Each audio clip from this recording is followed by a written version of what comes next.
So, hello everyone. We are here with the Past is Present, a new Montagnard Artist project. This is funded by the City of Greensboro and a Catalyzing Creativity grant from the Office of Arts and Culture, also known as Creative Greensboro. Tonight we have Jelly Wong. He is a contemporary artist from the Montagnard community, and we'll be talking to him about um, what makes him tick, what's it like to be a young artist here in Greensboro, what are the struggles, what are the positives, what are the negatives, um, and just have that conversation. So with that, we want to get right away and go ahead and get started. Jelly, did you want to break in, or did you want me to give a little bit more background to your past and some of the statements you've made? Um, yeah, I don't have anything to say. Okay, so Nothing on the top of my head. let me kick this off. I mean, I'm going to, because I think this is pretty important. Um, so Jelly Wong is a recent graduate from the University of Greensboro at North Carolina with a BFA in Media Studies. During his time at UNCG, he performed local small events, made short dance videos and films, and competed in all styles events. Jelly is looking forward in his artistic future to find ways to express creative ideas and share them with his community. During this public event, we'll get a chance to meet and talk with Jelly. Here he is, about a dance piece which is styled and inspired from progressive and conservative conflicts within his personal life and in the dance community. The storytelling elements of the piece are self-reflections of thoughts and emotions translated into movement. Jelly describes his work as means to, in his words, to apologize and false serenade, to translate that hands, arms, feet, and legs are like instruments in a symphony, and prove movement can have many abstract and narrative symbolic meanings that are left open-ended, up for the viewer to decipher and define. His work adds a hint of silent misogyny, masculinity, culture, controversy, and dilemma, with the whole purpose of the piece to convey the complications of understanding and to reproduce its difficulties. How we truly communicate depends on comprehension from both parties, from the seer and the seen. And we hope to get into some Q&A later on, but that's the kickoff for this event. And Jelly, can you take it from here now? Okay, to give a little bit more information on a piece from what just Andrew just said, it's a lot to take in. I know when people see it for the first time, they're not going to understand what it is. And that's with anything. That's with the art piece, with the language. And this is totally a different genre because this is dance and not everybody know what dance is. Um, to me, I feel like dance is its own language and its own culture, and it's something you really have to take your time and understanding and learning. It's just not something you would just look at and see it from just a view. You really have to understand the artist, the dancer, and what they're trying to convey. Um, so that the whole piece is just a confusion of its own, um, and you really have to take your time to understand it. I had multiple inspirations when I was in the dance studio doing that piece. Uh, so every day, every time I was trying to make something new, I would take an inspiration from something in my personal life. Let's say it's almost like an artist who goes into the art studio, right? They have they have this artist block, and they're just trying to figure out how to get rid of it. So they just do whatever that comes to mind, and they just draw on this canvas. So that's how I am. I'm a dancer. My body is my pen, my pencils, and my brushes, and this dance floor is a canvas, and I got to make something out of it. It can be emotionally, it can be a concept, it can be um, pretty much anything that comes to mind. And it's like a generator, a random generator and stuff. Um, but yeah, like I tried not to make people uh no, don't look at it as just like another dance piece. Look at it as like a uh, another word for algorithm. It has its own patterns, its own sequences, its own um, set path. You really have to look at each movement on and understand that movement because every this is the same idea in film. In film, they use every frame as an art as a portrait or art photo. Directors have this idea that that each frame has to be like a work you would put on a museum, and that's how I that was one of the approaches I did towards this piece was trying to make every move like it was a portrait. um, but yeah, this piece goes really really deep because it's almost like you're studying for finals or like reading a giant book. That again, this is like me comparing to directors, musicians. They again, like musicians, uh they make a song, right? They got to make the beat, they got to have the drums, the kick, the rhythm, everything, and it goes uh and it has to sound perfect, and they rework it every time. And that's the same idea with dance. uh and again, with like same with art, you got to take your time and um figure out the ins and outs of what you want to make. uh Yeah. So I like what you're saying. You're kind of giving us the preparing us to to look at a work, and I like the instruction that you're giving to me um, to sort of mentally prepare myself. Um, Give us an idea too about the name of the work and how long it lasts. Um, yeah, I mean, give us those basics as well. The title of this work. okay. So the title is oh whoops. Oh, sorry. uh I think it's what did I write? Oh, sorry. Aren't you? Oh, okay. The title is "Who Cares? I'm Happy. Aren't you happy?" Um, and that's actually from a scene from a movie uh, that uses the same song that I used in that dance video. Um, so that's why I picked that title. The person in the movie is called 500 Days of Summer, and to explain it, there's a song that plays in the background, and I really enjoyed that song. So I had to kind of work with that song because that was the song I kept listening to in the back of my head every time I went to the studio. Right, And right.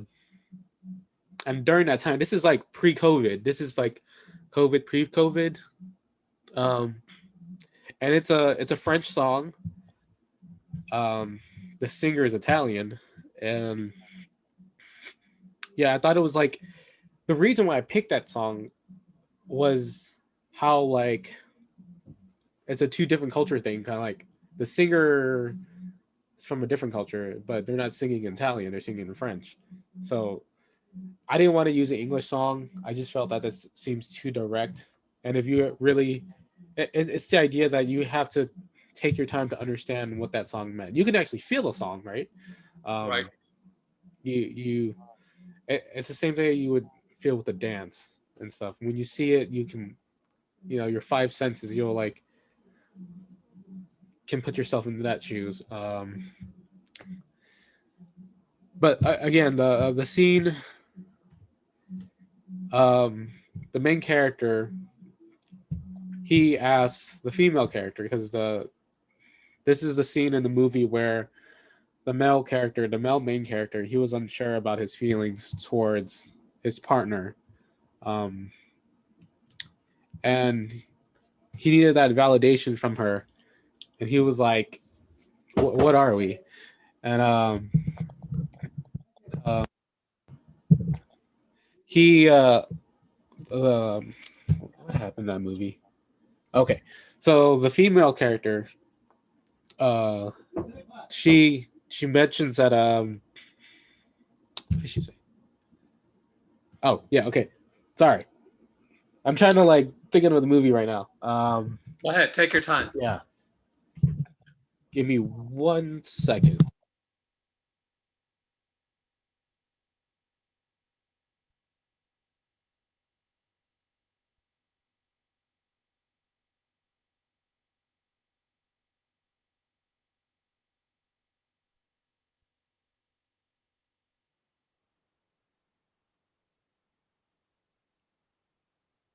Okay, there we go.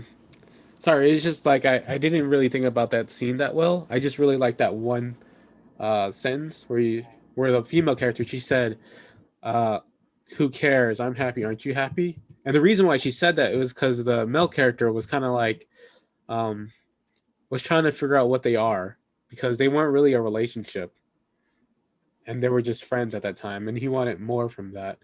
And So he this is kept, kind of like an in between kind of place. It's yeah, neither here or there, right? yeah. And I really like that scene because it made me think about how we as people kind of expect more from others. Um, so that was like one of the factors into creating this piece. It sounds like you're talking about some kind of level of uncertainty uh, Yes. of Yeah. I don't even know because I don't want to put words in your mouth, but something about uncertainty and even kind of an insecurity. Yeah.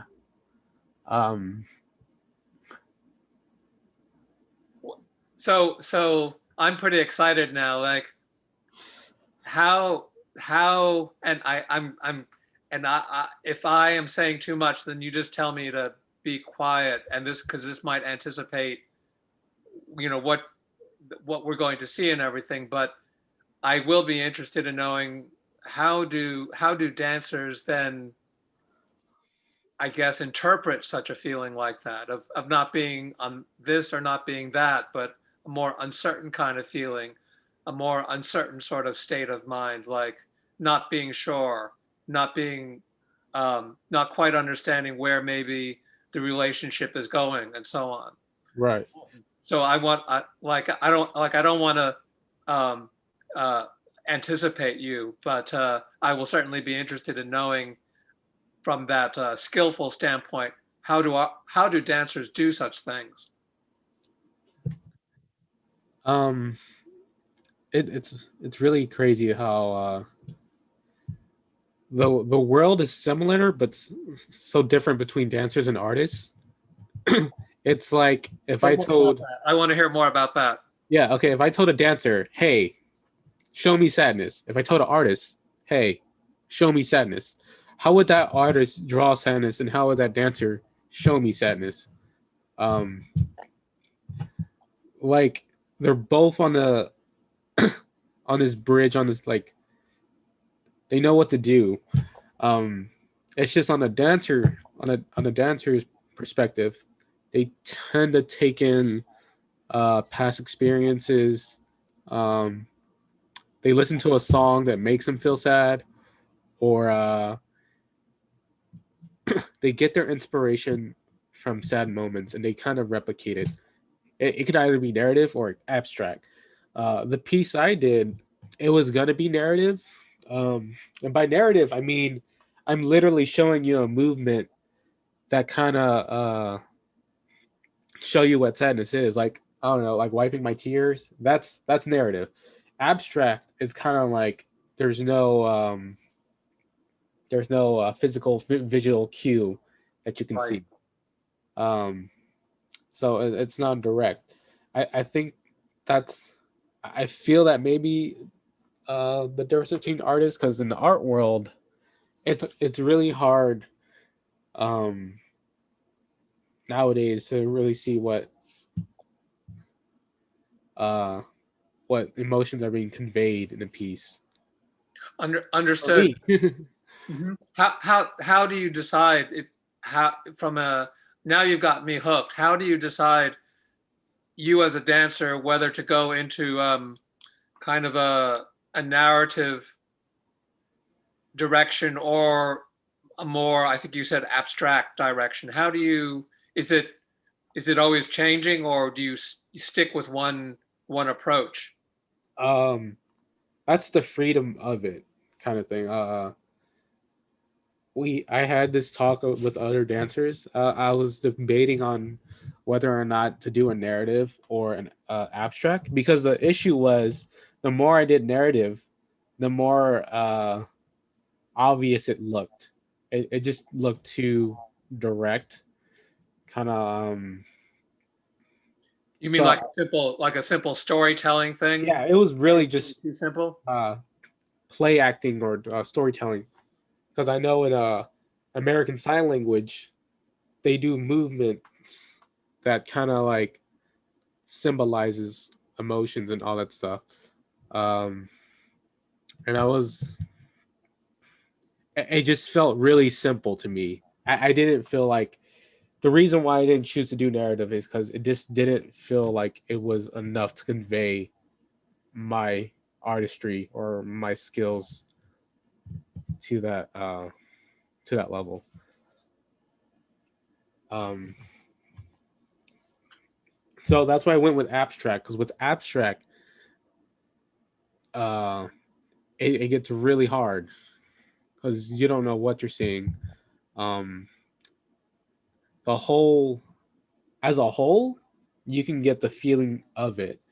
Um, yeah, even for myself, it's hard to like explain it. Right. It's yeah.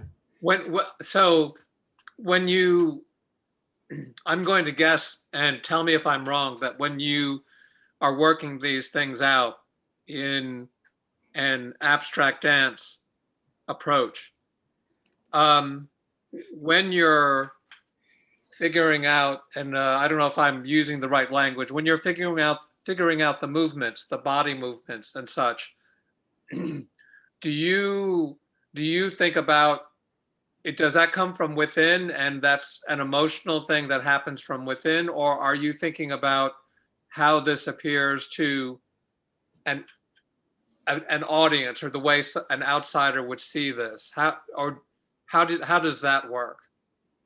Um, so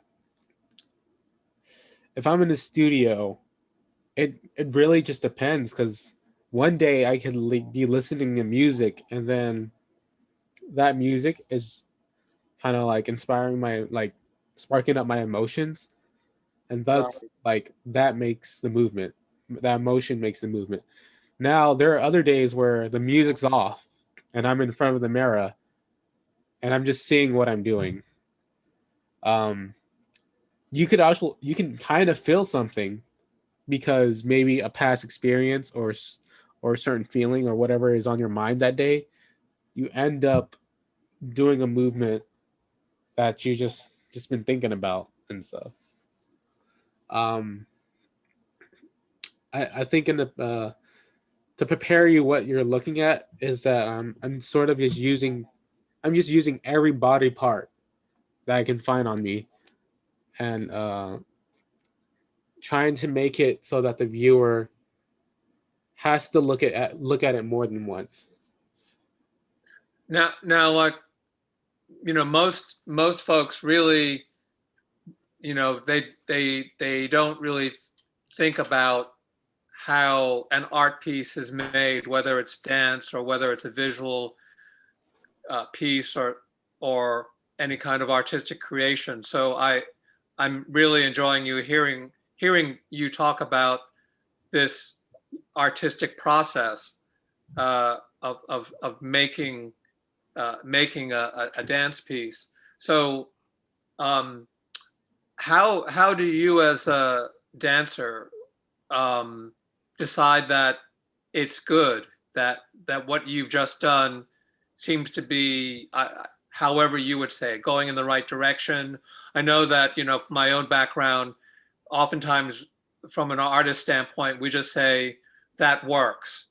You see something, you make something, it's something you put together, it's not finished yet, but you stand back and you say, oh, that looks good, that works, that something like that. But oftentimes it's that works thing. And I don't know if that runs in your head as well, but I'd like you to say something about how do you know when it's right? Oh, that's a tough question.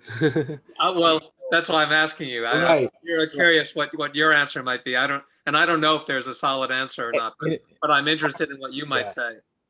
It has to do with what your body feels and what your like mind feels. I know when I'm in the studio, I do really awkward positions, and then it's kind of like this doesn't feel right.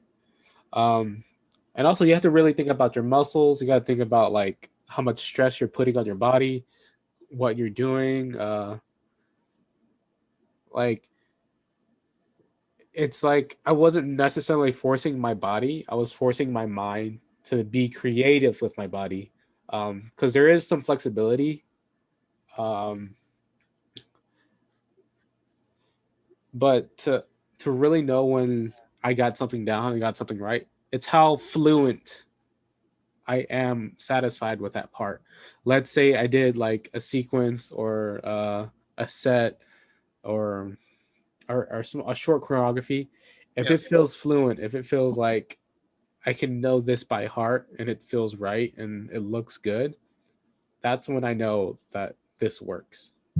Um, Is it wrong for me to say that it's maybe something that seems to, and I'm going to use that word cautiously, seems to come um, easily or naturally to you? Is that a fair way of saying it? When yeah, yeah. it When feels when fluid. it feels Yeah. natural, it feels right. It's Yeah. almost like when I'm like making a new piece, or like especially in drawing, like when I'm drawing something, um, I would stick with the same style, but I'll just go with it. Because every time I try to draw something new, um, I put a little touch of my style to it. Like I'm trying to compare this to dance. This is like really difficult to compare the two. Um, because when I draw something, I know I get a little uneasy, but then I look at it again and I know like this works. Like, Right. yeah, this might not look good to you, but it looks good to me, and I'm just gonna like run with it. Um, It almost sounds like an instinctive sense that it seems to be the right thing. It seems to be the right decision or movement. r- right, yeah. Like you know how in a painting you just finish the painting, and the color seems a bit off, the shading's off, and you go back and fix it.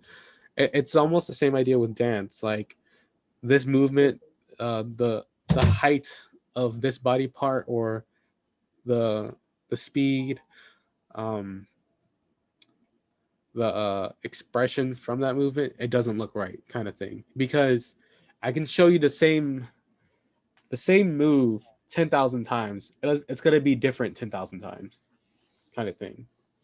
Um, um, and what I mean by that is that you can do the same move, but how you do it, it's gonna change. Right. Um, It um you, so you're introducing to everybody the fact that you do drawing and you do, I mean, you're a dancer, but you also do visual art as well. And I'm looking in the chat box, and Leanna was commenting, that she'd love for you to share some of your drawings as well. I don't know if you're ready to do that, this evening, but I will ask this one, like, for you, is drawing and dance the same thing, or are they really, is there a different part of your creative process that goes into each?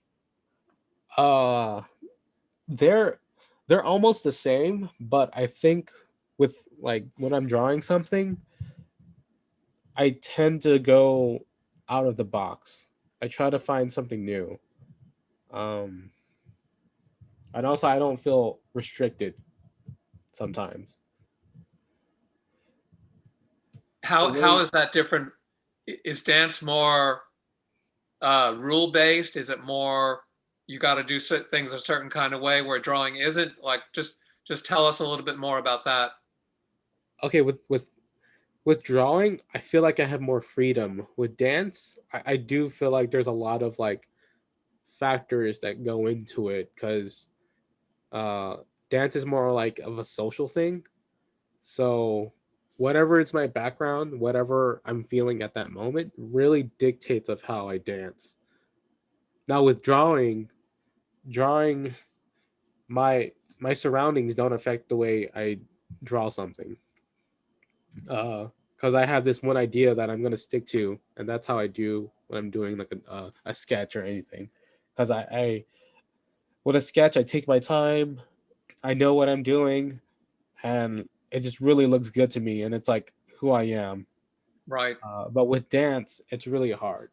It's dance, you're gonna be hitting artist block all the time, and it's mainly just sitting there and figuring out what works. Like I know when I was in a dance a dance chat, we were talking about how like I approach I approach dance like chess a little bit.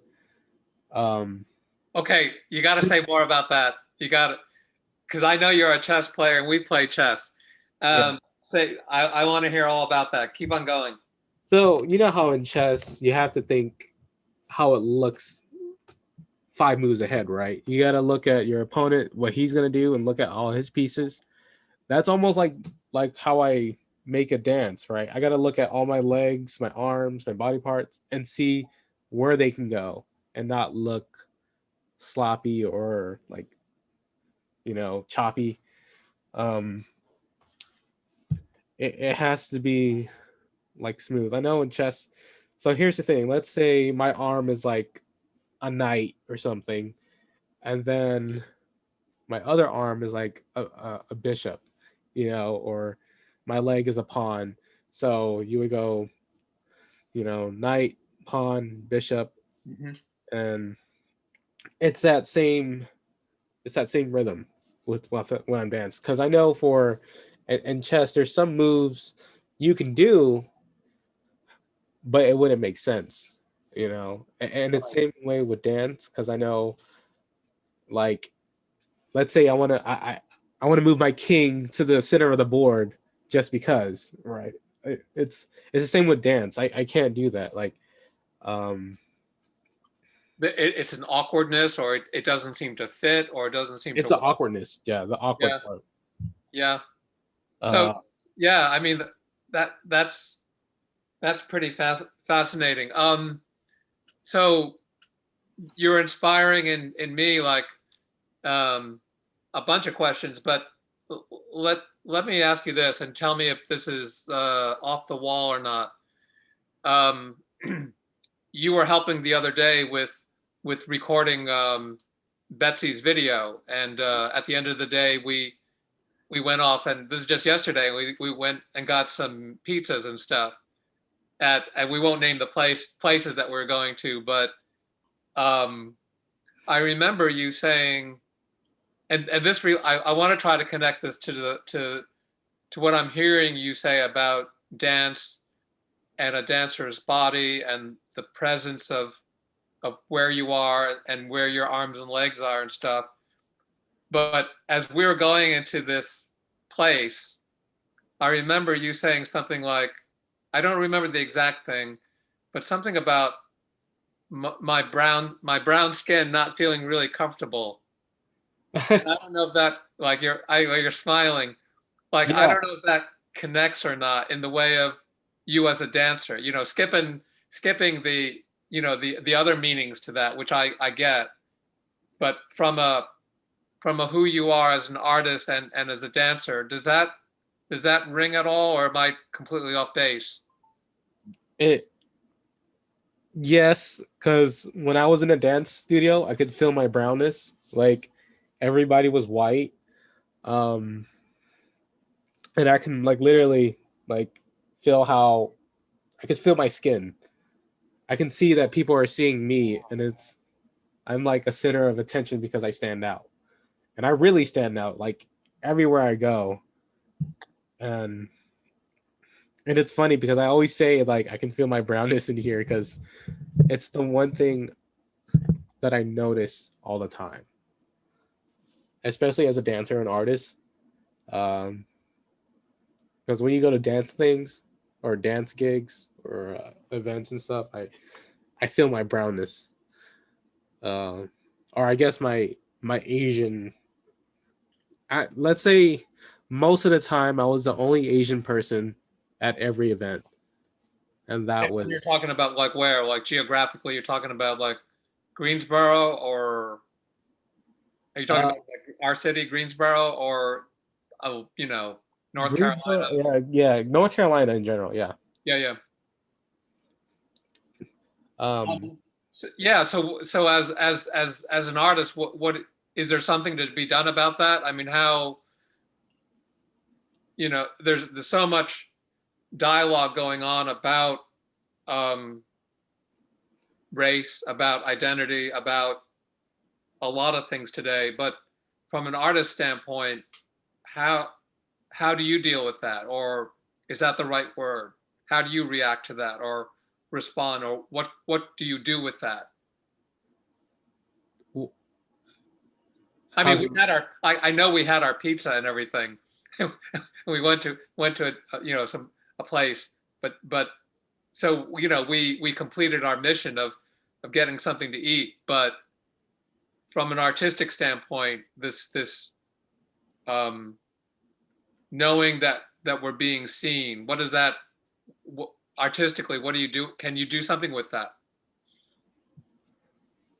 um I don't know. I just feel sometimes it's good to be seen, but at the same time, I feel like it's it makes me feel more of like an outcast Hmm. rather than being recognized. Right. Yeah, like even though there's people who look at my work and they're like, "Wow, you're really talented," and like you're one of the best in North Carolina. You should come to this event. Right. And then people look at my stuff, they're amazed, and then there's really no follow up after that. And by what I mean by that, it's like I feel like I'm kind of like just a show for people rather than a experience. Um, that's how I feel when it comes to like my brownness and stuff. Like, oh yeah, let's get that guy to show. We're doing diversity. All Right. right, cool. Right. See you later. And there's no yeah. I mean, it's basically what you're describing is like basically like like a kind of tokenism, right? So Yeah, very yeah, much so. Um, maybe that's how I experience it, but right. for other people, they might not like really think about it because, like in the dance culture, they don't really care about what your race is. They just care about what you can do. So how does that get, does that get into your art? Does that actually get into your visual art, or does that actually get into your dance art about this? Because we originally started talking about this idea of your piece that you're creating, that this has to do with this in between place, this maybe uncertain or insecure place. Oh, Do those come together, or am I just making this stuff up? I so mean, I'm just the in trying to between like see place, if I can pull these things together. the in between place is kind of like this crossing cultures, because this is the style of the dance. It's traditional versus progressive. And what I mean by that is that I'm using a really old style that was like made in the 80s, breakdance, and also combining another style with it. And no one has ever done that before until now. Everybody's doing it. Apparently everybody's doing it now. Um, and a lot of people were like against the idea because it's ruining. Because okay, in breakdance culture, there is a foundation that people have to follow. There's rules that you need to follow.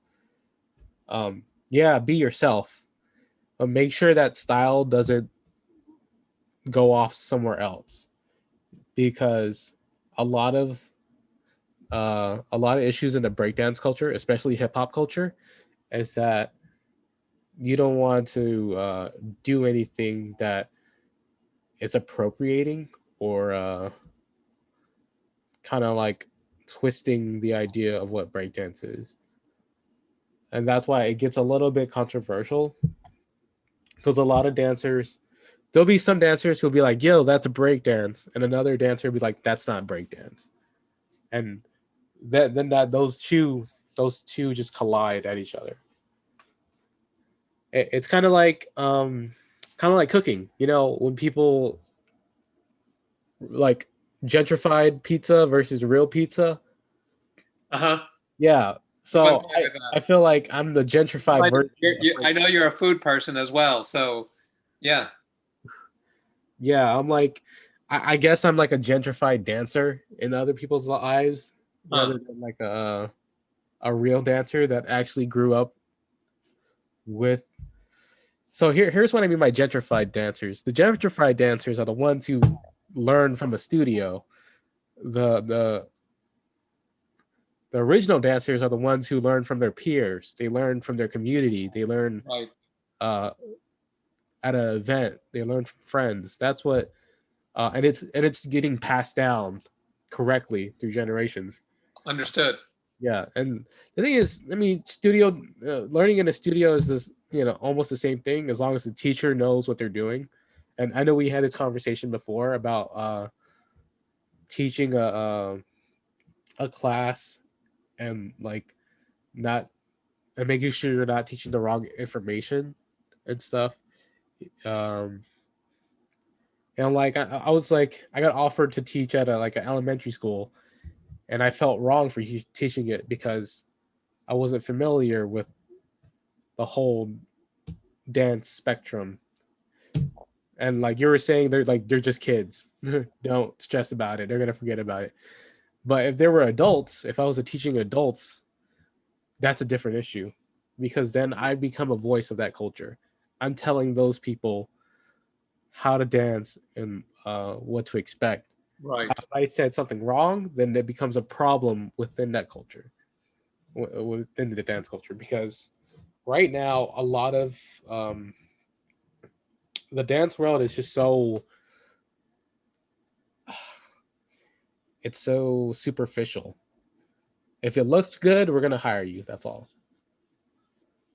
They don't really care about anything else. Yeah, I mean you're describing I mean it's a really interesting dilemma I think that you're putting out there.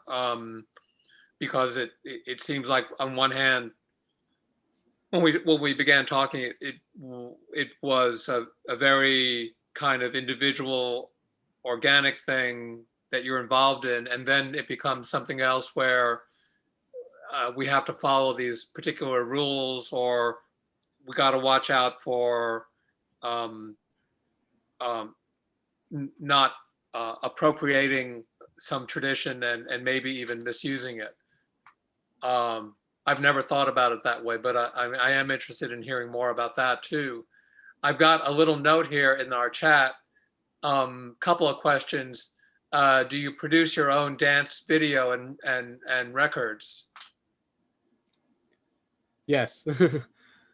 I record and dance my own videos. Yeah, but we gotta show the video. Okay, so yeah, enough. I think probably. Are there any other introductory things briefly before we go into this? Um, you know, just pay attention, I guess. Alrighty, Yeah. alrighty. So you're in control, and just let us know.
So Alrighty.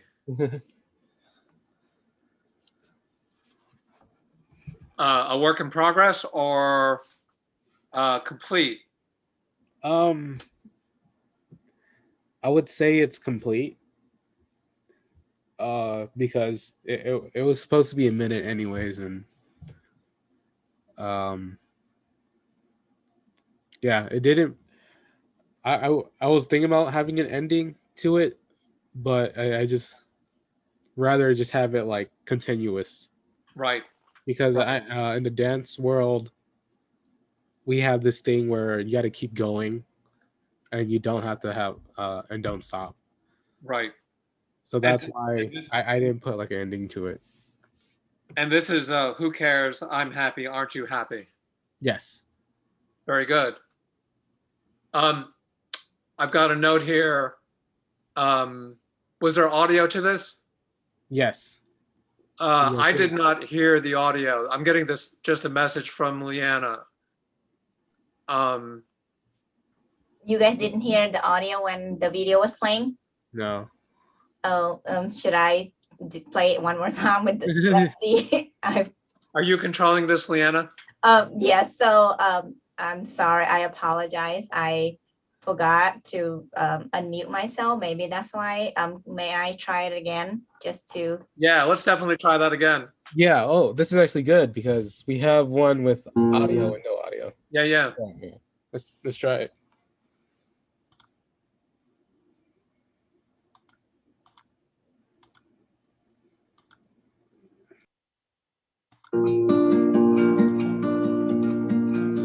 On me dit que nos vies ne valent pas grand-chose, elles passent en un instant comme fanent les roses. On me dit que le temps qui glisse est un salaud, que de nos chagrins il s'en fait des manteaux. Pourtant quelqu'un m'a dit que tu m'aimes encore. C'est quelqu'un qui m'a dit que tu m'aimes encore. Serait-ce possible alors?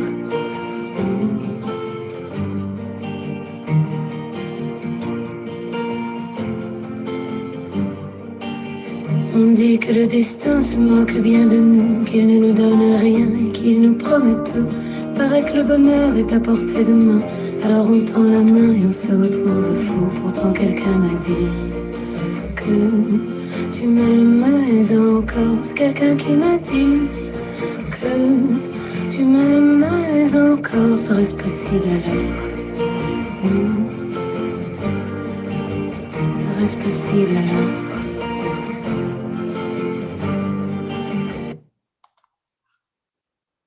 Did the audio work? Yeah, definitely it worked.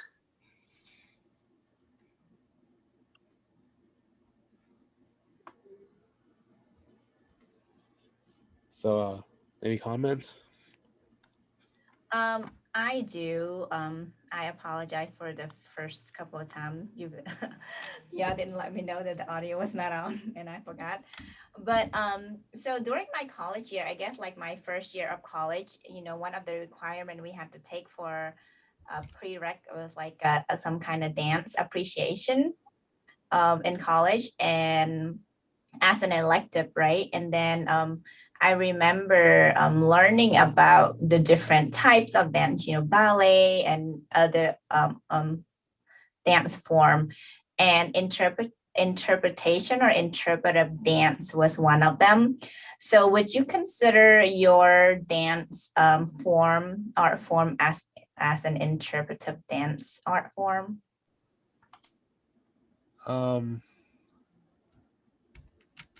First of all, define interpretive. Do you mean? You know, like earlier you were talking about like how sometimes the emotion, right? The emotion convey the movement that you feel that time. So if a song, you know, you pick a certain song and you kind of translate the song into the movement. That's what I mean. Yeah. Oh, yeah. So, I would say like half of it is interpretive and half of it is not. It was actually a good thing that the video was jerky because you would see like images where I think it was just only one part where like my head was down. Right. Yeah. That's almost like a little bit of narrative, but yeah, it was like interpretive and stuff. I think there was another part where I was like holding my leg and stuff. Yes. I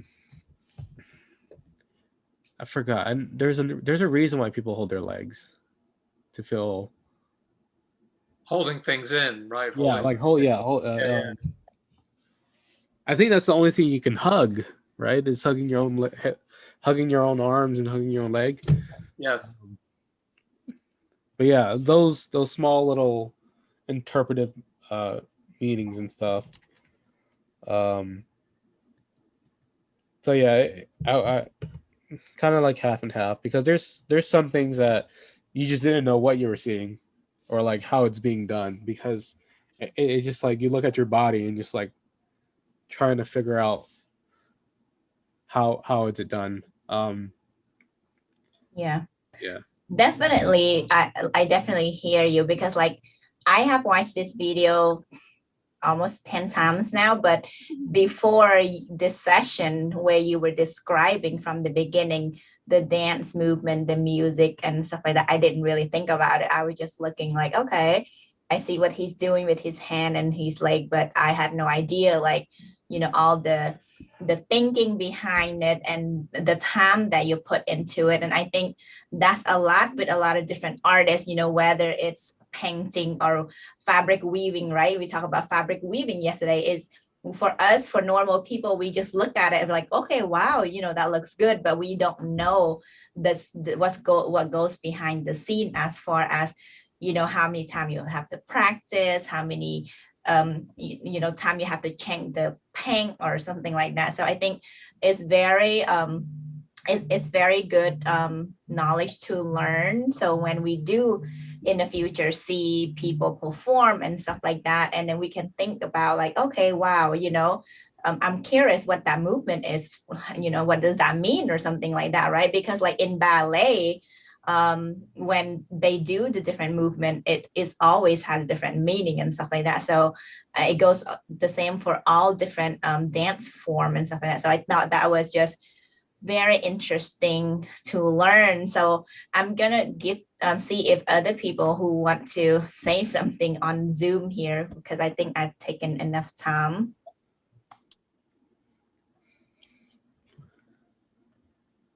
We do have some people in the room, so their feedback is going to be definitely appreciated as well. Well, should I give my comment? Hey, there he is. Yeah, I really like the videos. As when you were explaining what the dance, the meaning of dance is. I get it, but not fully. But after I see the video, I understand what you mean. Express emotion through your dance and all that. So yeah, it was really nice. I'm gonna actually add something too. Originally, when Leanna played it, because of a technical glitch, we didn't get the sound, but I was able to do what Jelly was talking about at the very beginning of this talk, which is to really pay attention to the movements. And I was just looking like, wow, that's I kind of get it. I can start just seeing the movements and how the body moves, how it gets smaller, how it extends itself and gets bigger.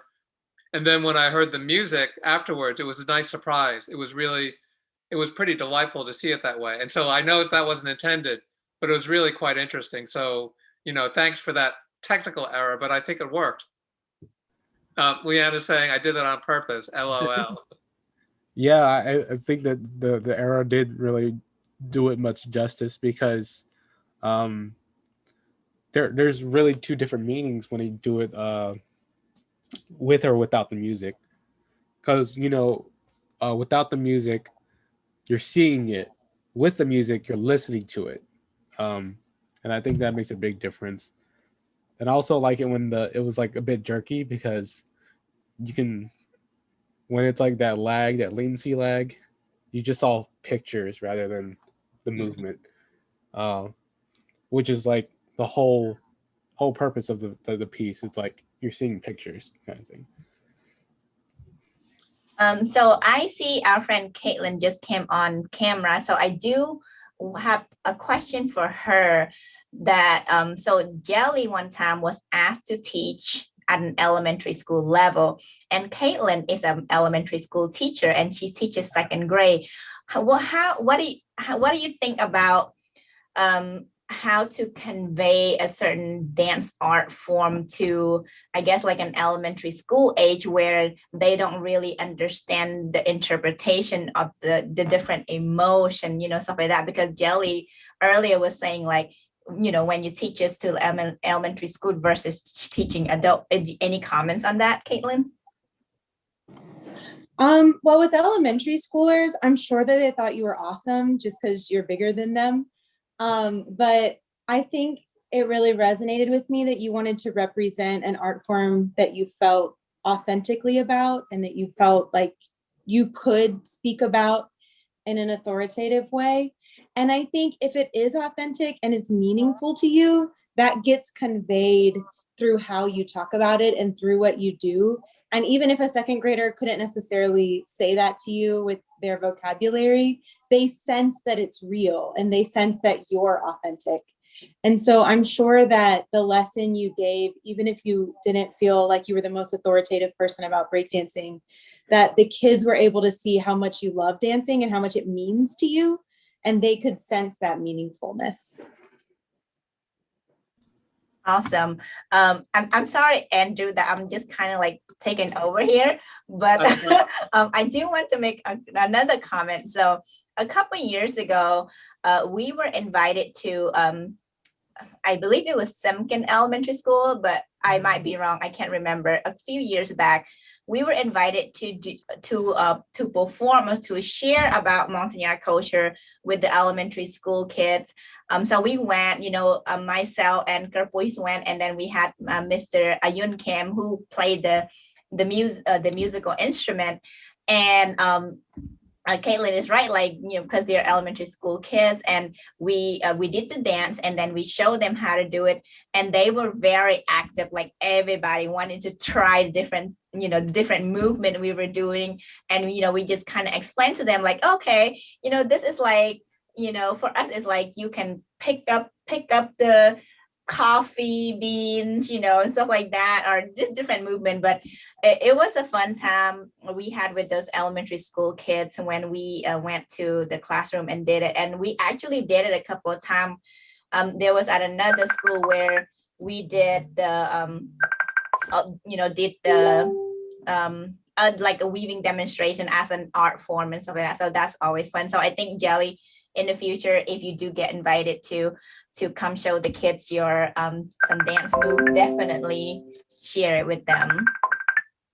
Yeah, I'll do that. So Jelly, I wanted to ask you this question now that Leanna brought in the Montagnard tradition, and you are of both Montagnard and Cambodian background. How do those? I mean, do they play into the work you do, or is it not an active element? Is it not an active thing, so to speak, in your art? It's not active. Like it doesn't really play like a major role or anything. Right. Yeah, this is more of like an emotional and spiritual piece. Well, mentally, emotionally, physically, and spiritually, but culturally, no. I don't feel anything. I don't have a cultural factor into that dance. Yeah, I mean, and I raise that point not to beat it over its head, but remind me. You were actually born in the United States, right? Yes. So I mean, I know within the immigrant communities and so on that those identity issues are a pretty big deal for very good reasons, and connections with the past. But I like the idea that we all who are born here, which includes me, can be connected to our countries of origin, our cultures of way back, but we can also, be in the moment of contemporary art forms and movements and so on. So I like what you're saying there. We got a question from Madison Love. Is Madison online where she can just ask the question? She's on Facebook Live. Oh, I got it. Do you want to go ahead and read it? You can go ahead. I'm okay. Well, yeah. This is from Madison Love. I might have missed. She says I might have missed if you talk about the music choice. Can you talk a little bit about the musical choice? And I think you said something about that, but if you could just summarize that, Jelly. Okay, so the music choice was like really hard because there was another song I had in mind. I'm trying to remember what the other song was, but then this French song really really spoke to me a little bit. It's kind of funny because Montagnard is a French word and stuff, Oh. and I did sort of mention that I was like a Montagnard-Cambodian dancer, and I kind of like sort of want to hint a little of culture. So, I mean, there's no Montagnard song that I could dance to, so I had to pick something like close to us, which was like French and stuff. But yeah, that the artist was like Italian, and the song is French. But I really like the lyrics because I think she's singing about like how uh, her past lover was like a person um, that she she believes that that person still loves her because of a rumor. So that's the meaning of lyrics. So she's basically saying like, is there a possibility that you still love me and stuff? Is there a chance that um you have some type of emotion towards me? Because someone said that, and I'm just going based on this rumor that someone told me that you're still in love with me and all that stuff. And it's like that uncertainty, and that hope, which was kind of like what I was going through pre-COVID. Um, so yeah, it was a little bit emotional because that was the song that I kept listening to every time I went to the studio. Jelly, thank you so much. We're going to end on a note from Sarah Colm. She says here, and this is pretty interesting because she says, "I found your dance quite powerful, especially in the silent mode," and that's kind of I think that's kind of very interesting response. We're running out of time. I'm going to throw this one out, and maybe this can be fast, Jelly. Do you collab with other artists where you can use their music? I am wondering if you think about copyrighted music or if that's not really important. So we have a few seconds and then we'll need to wrap up. I understand the copyrighted music. If there are local artists, I do collab with them because I had that issue in my last year of college. I had a video. Well, I did an animation, and I needed a piano version, so I had to look for another artist who could do a piano instrumental of a song that I really liked. But when the opportunity comes, I do collab with like other music artists and stuff. But the copyrighted music at the time, there's like ways to sneak around it. But usually YouTube is pretty okay with it. What YouTube does is they take that song and whatever profit it gets, whatever views it gets, it goes to that artist. It doesn't go to me. Yeah, because that's YouTube's thing is that if you take another person's music, the person who made the music gets the revenue and all that stuff. Very good. Jelly Wong, thank you so much. This is the